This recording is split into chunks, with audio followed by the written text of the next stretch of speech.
Right. Good evening, folks. I hope you can all hear me. This is a Friday evening. It's where we spend some time, have a bit of fun, and really get into a bit about medicine. So I hope to welcome you all. But I don't hope to, I am welcoming you all. And it's a Friday evening, so thanks for being here.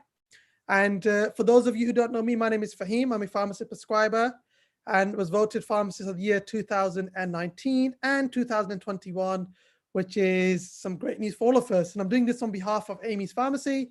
And what we're discussing today is the infamous pneumonia. That's what we're discussing today. And I intend to be with you for about 20 to 30 minutes.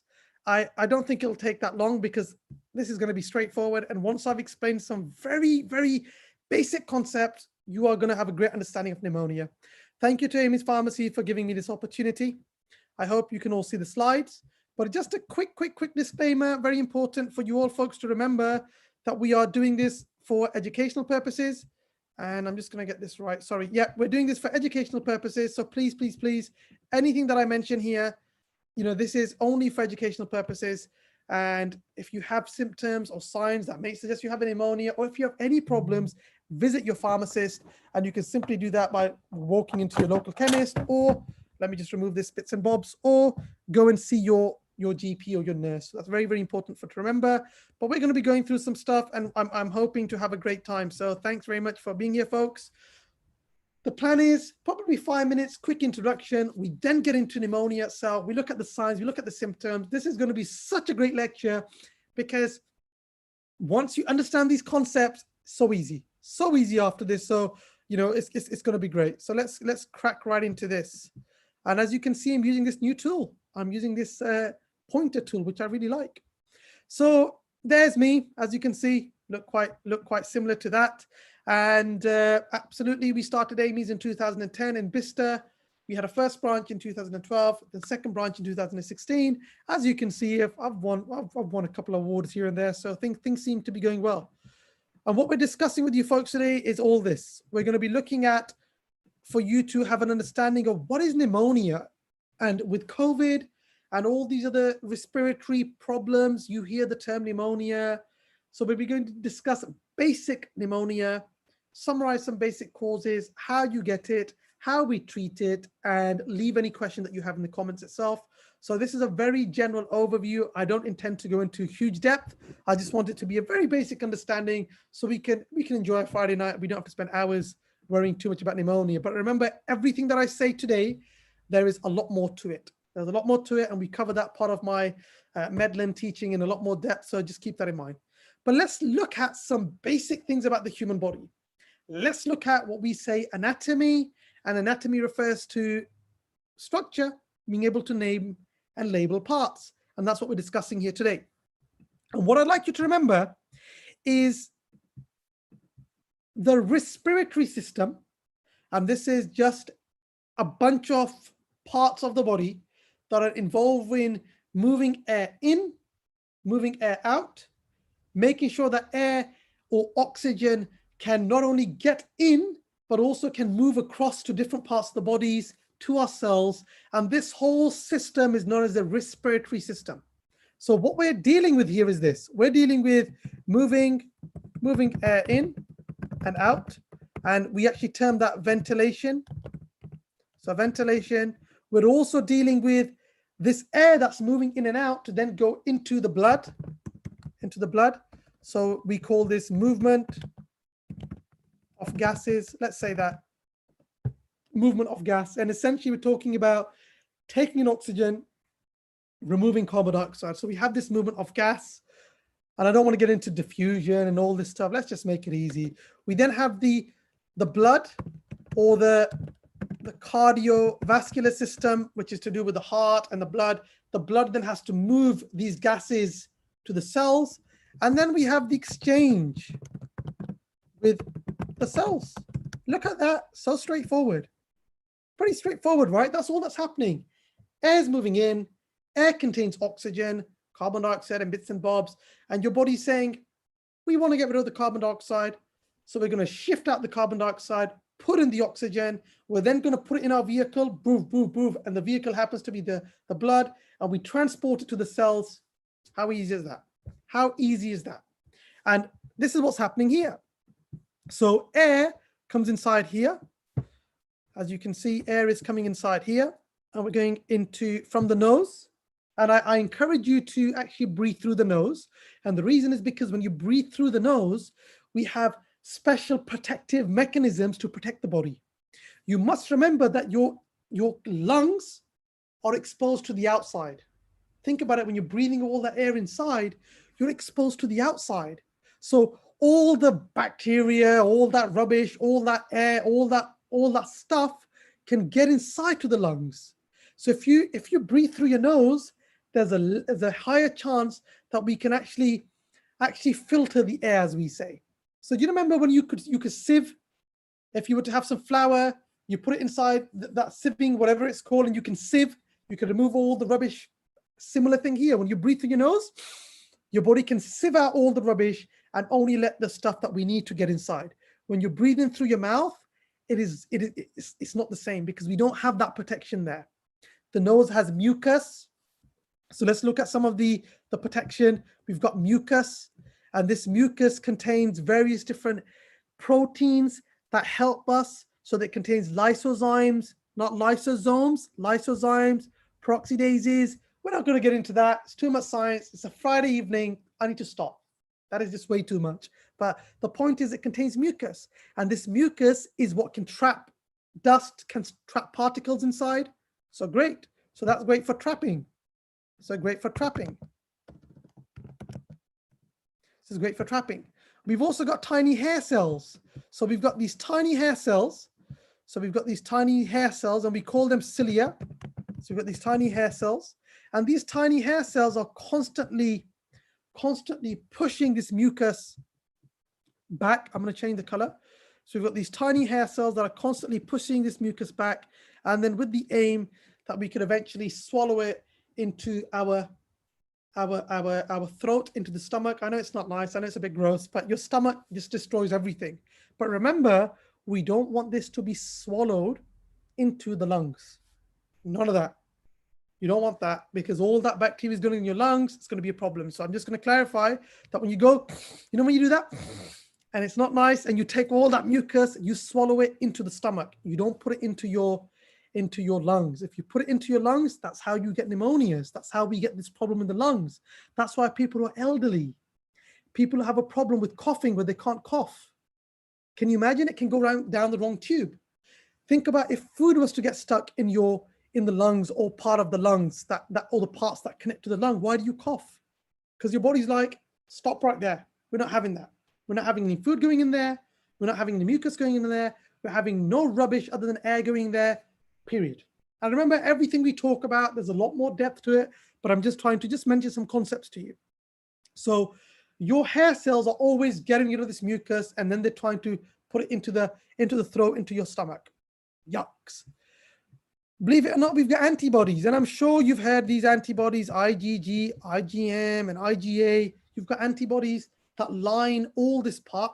So these antibodies exist all around this region. Antibodies, antibodies, antibodies, and that helps the body as well to stop. We've got these bad boys, and these bad boys are known as macrophages. So if you don't know what a macrophage is, doesn't matter. You don't need to. All macrophages are the part of the body's defense mechanisms. That's all they are. And these bad boys sit here. Let me tell you where these guys sit. These guys actually sit inside here. I will go through it in a second. So recap. What you need to remember is your body has various protective mechanisms. We can cough to stop things from going down the wrong tube. We have mucus, all that greeny stuff, that it also contains these special proteins that act as a defense mechanism. Perfect. We also breathe through our mouth, not mouth. Hey, stop. We also breathe through our nose, and that can also help trapping all sorts of rubbish. That's important. We've also got these hair cells that are constantly pushing things back into the throat. And these hair cells also are part of the tubes that go inside the lungs, and they're always pushing things up. They're also pushing things up. And this is why when you cough, you can have a cough that contains mucus, because these cells, or these hair cells, are always pushing things up, hoping that you'll swallow them, gross, and it goes in your stomach, or you cough it out. Okay, that's what happens. So that is important for you to remember, that this is your body's defense mechanisms. If you mess about with these defense mechanisms, this is where your body's always exposed. As I'm speaking now, it's exposed to the outside environment. There could be bacteria lying around, fungi, all sorts of stuff, and they can then get inside when your body, for example, let's say you're a smoker. So that stops your body's cells, those hair cells, from pushing things back up. And that's not good because things can get down. So that's a problem. If you're elderly, unfortunately, and you keep getting reflux, so things keep coming up from your stomach, there's a chance they can trickle down the wrong tube. That's a problem. If you've got a low immune system, that's a problem. So if you're very young, and because young children are exposed to getting these infections and also their immune system not developed, these all put you at risk. So that is why this is important for you to remember. So let's look what happens. Let's delete all this. Let's tidy this up. So what's going to happen is air is going to come in. It's going to travel in here. Then it's going to go into the trachea. You might call it the windpipe. Goes into the windpipe. When it goes into the windpipe itself, and let's choose a different color. We now go into the windpipe. Let's choose black. We go into the windpipe, and then it can divide into these two parts here. So it can go into these two pipes. It's known as the right bronchus, left bronchus. We don't need to worry about this. Then it divides into smaller parts until it goes into these sacs. And these sacs are where you get the exchange. And what's going to happen, as you know, is oxygen is going to go in. So let's draw this. Imagine, right, you had blood here. Let's do this better, like this. This is this, and let's actually color this in. Imagine this is blood, actually. I'm being a bit silly. This is blood. This is blood. So what's going to happen is carbon dioxide is going to go that way. So we can put carbon dioxide here, CO2. So carbon dioxide is going to get out. And you guessed it, folks. What's going in? Oxygen. Great. Oxygen goes in, which is perfect. So we have the exchange. Great. Now imagine, and I want you to think about this. Imagine the distance between here was increased. Let me explain this to you better here. Let's do a drawing here. These are those sacs where you have the gas exchange. Oh, these are the sacs that contain the oxygen or the air. So air has come in. So air is coming in. Here's the air. It's coming here. That's me drawing it now.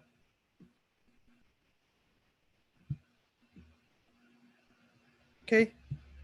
This is going to be your blood. And remember, the blood is going to be transporting oxygen. So what's going to happen is now is nice and easy. What we're going to have is we're going to have oxygen coming in. So it's pretty straightforward. Oxygen comes in, and we're going to put O2 here.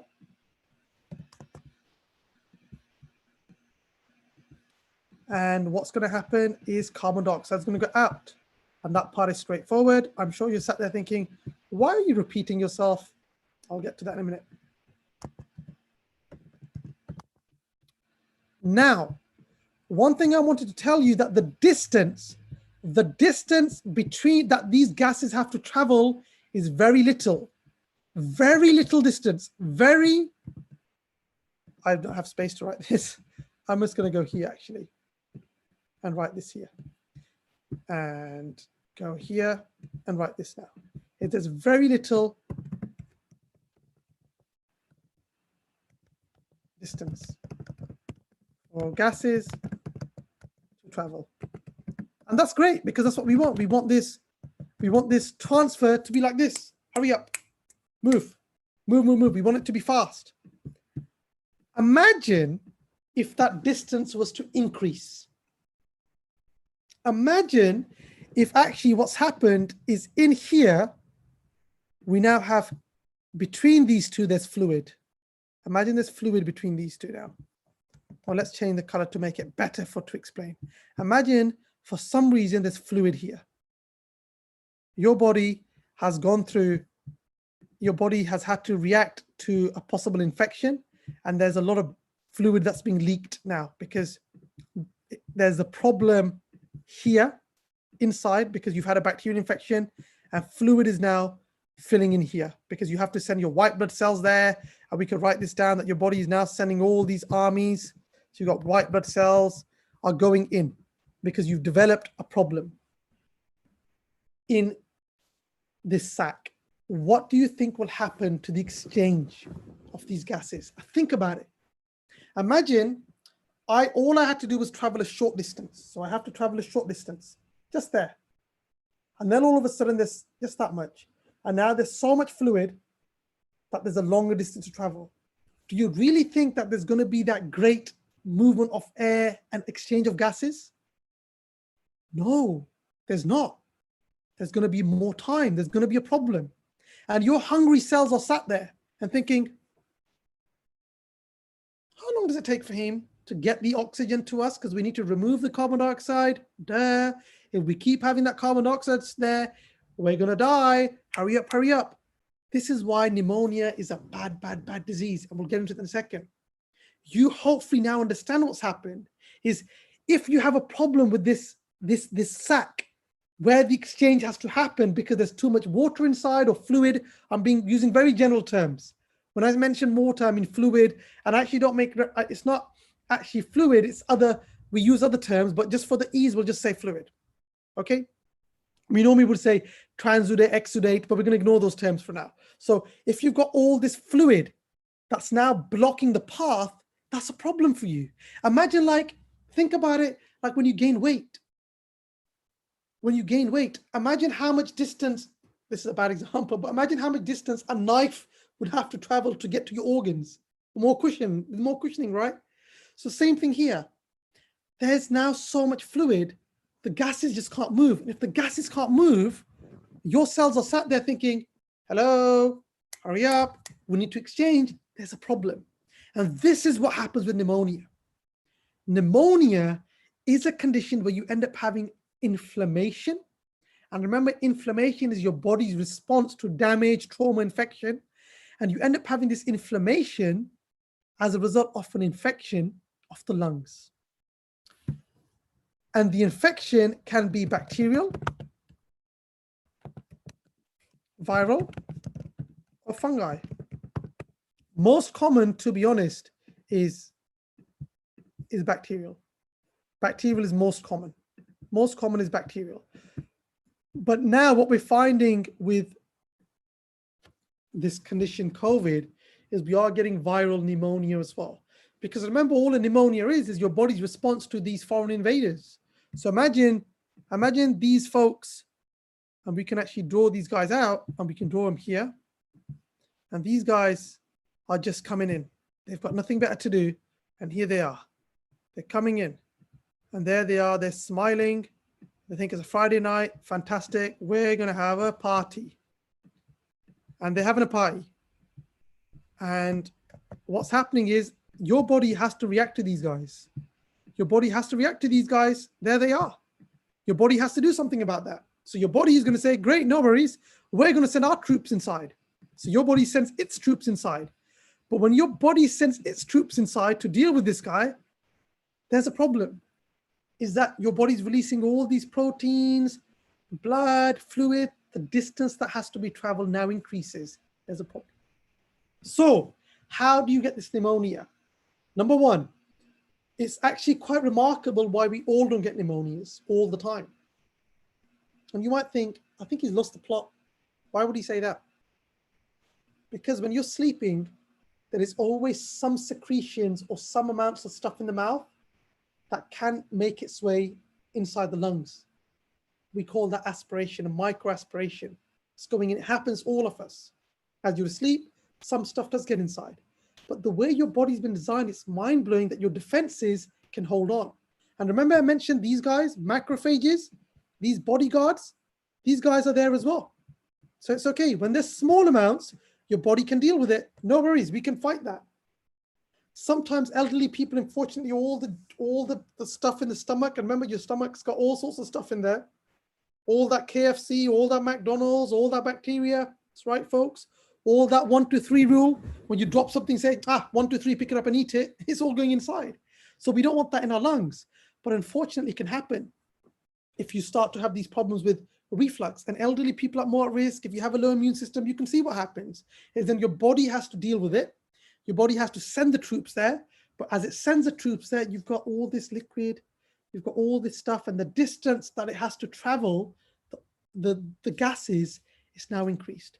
That is a problem. That is a big problem. And that is pneumonia, folks. I hope that's made sense to you so we can move on. Pretty straightforward. And look, check this picture out. That's normal, which is great. But check this out. That is not normal. That is not normal. Look at that. All that fluid. And now you've got oxygen, right? You've got oxygen's like, yeah, where do I go? Where do I go? Are you telling me now that I have to swim through all of this, and then I can get to the blood? Your cells are like, Fahim, we ain't got time to wait. We ain't got time to wait. It's taking too long. That's the problem with pneumonia. You can see all these cells and all this fluid are filling up in your air sacs, and then what your body does, what's your body's response going to be? Let's see how your body responds. You're going to have fever because your body will say, alarm bells, something's not right, something's not right. You're going to have shortness of breath because you can't get the oxygen across. And when you have this buildup of carbon dioxide, your body is so smart. When you have a buildup of carbon dioxide, you start breathing more. In the hope that get the oxygen in, get the carbon dioxide out. Come on, body. So you're going to have shortness of breath.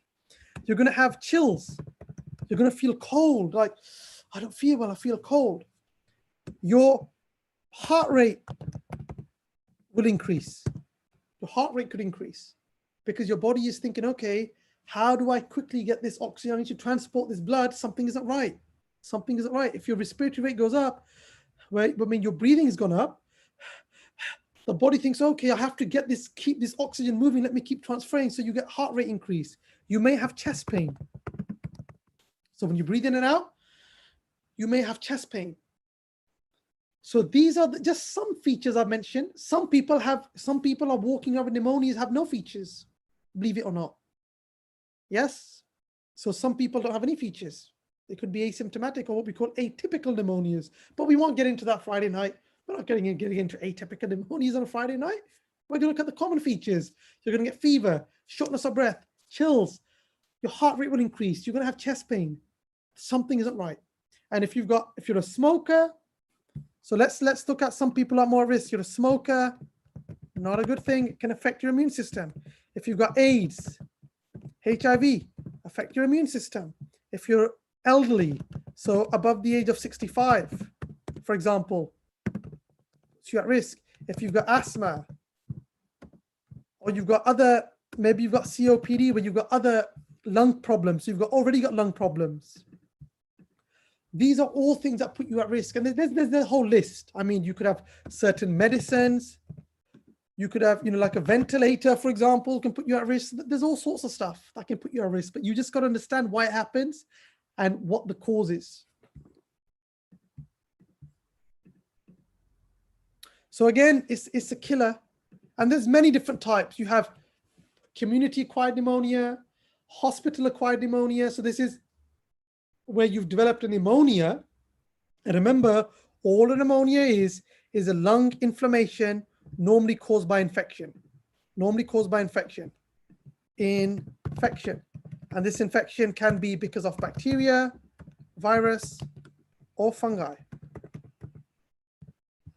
Okay, so some key facts for you to remember. Unfortunately, 200,000 people are diagnosed with pneumonia each year. More than 50,000 deaths per year.